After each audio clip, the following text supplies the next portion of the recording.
والاهلي فوق الجميع جوه النادي مش بره النادي.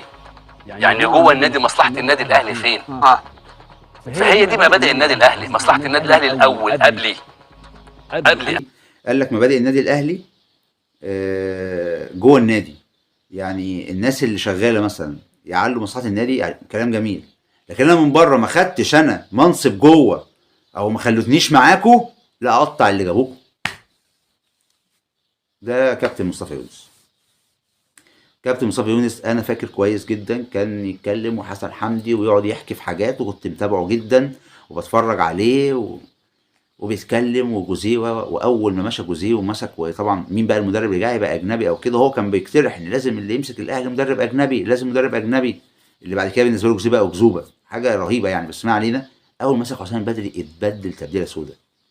كان في طمع بقى، كان في بقى ساعتها لو خليتوني معاكم جوه انتوا اخترتوا حسام البدري وانا لا،